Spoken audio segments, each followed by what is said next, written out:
followed close behind, his fingertips resting lightly on my lower back. My sanctuary and the surrounding gardens, they were the only places we could be ourselves, the only places we could be together.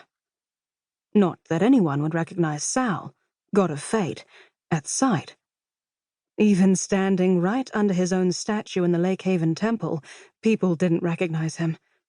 But still, anyone with even a hint of magic couldn't help but notice the faint shimmering glow to his skin and know he was something different, something more, something to be feared and respected. My unhuman lover chuckled as he followed me inside. He watched me arrange my flowers in a vase, then arched a brow when I looked up. "How do you propose you do that?" he asked. "Change things. Even I can't do that, and I'm supposed to be king of the gods." He said his title with scorn, and we shared a grin. Sal's race was powerful and foreign, but they were not gods. Not in the way my people thought they were. I wiped my hands off on my dress and gave him a sly smile. "Well, I thought you'd never ask." I reached out and took his hand. "I want to show you something." Leading him across the room, I slid the false wall panel open and poked my finger through the little gap it revealed. The small blade inside sliced my fingertip, and my blood keyed open the hidden passageway at our feet. "This is surprising," Sal muttered, following me down the stairs into the darkness. "When did you do all this? How did you do all this?" I grinned into the darkness, then used my magic to light up all the room's lanterns. I have my ways. I wanted to show you this. I tugged him over to the book I'd left open on the table in the middle of the room. Sal sucked in a breath as he touched a finger gently to the ancient paper. "Where did you find this?" I shrugged and smiled, not ready to share all my secrets. As much as I loved him, I didn't trust him. How could I, as often as he'd warned me not to? "Ophelia, do you understand what this is?" He breathed, turning to me in shock.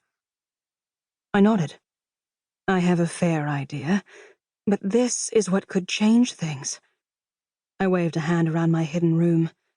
I've been gathering artifacts, things that might help. I don't know. It's taking me a while to work through. I indicated to the book, and the fact that it was written in a totally foreign language for me. Any chance you could lend a hand? After all, it was his native tongue. Sal sucked in a sharp breath. "My love, I would do almost anything for you and for our daughter. But don't ask me to do this. That book, my mother's book, it was meant to be destroyed thousands of years ago. If Notch finds out it still exists..." He trailed off with a shudder. "She can never find out." I tightened my lips, screwing up my nose in disappointment, but not surprise. It had been a long shot, considering how many times Sal had warned me against my curiosity about his race. "Is she still missing in action?" I asked, subtly shifting the subject from the magical book that shouldn't exist to Sal's ancient ex-wife. Of course, I was the only human who knew they'd been separated for centuries before I was even born. It wouldn't do for the goddess of marriage and home to be divorced, now would it?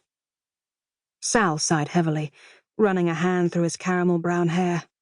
"Yeah, she's up to something. No doubt about it." I grimaced. Sal, in an attempt at honesty, had told her about me some years before, right after we'd met and realized we were fated. She hadn't taken the news well, and threatened him with all kinds of hellfire and brimstone, then, poof, gone. "Maybe she just moved on with her life," I suggested, not even remotely believing it myself. "Maybe she found some nice, lesser god and settled down?" Sal arched a disbelieving brow at me. "We wish. No, she's cooking up something bad, and every day that passes I get more and more worried about what it is." I could see the concern written all over his face, much stronger than he was voicing to me. From what he and his sister had told me, Notch hadn't handled Sal leaving her very well.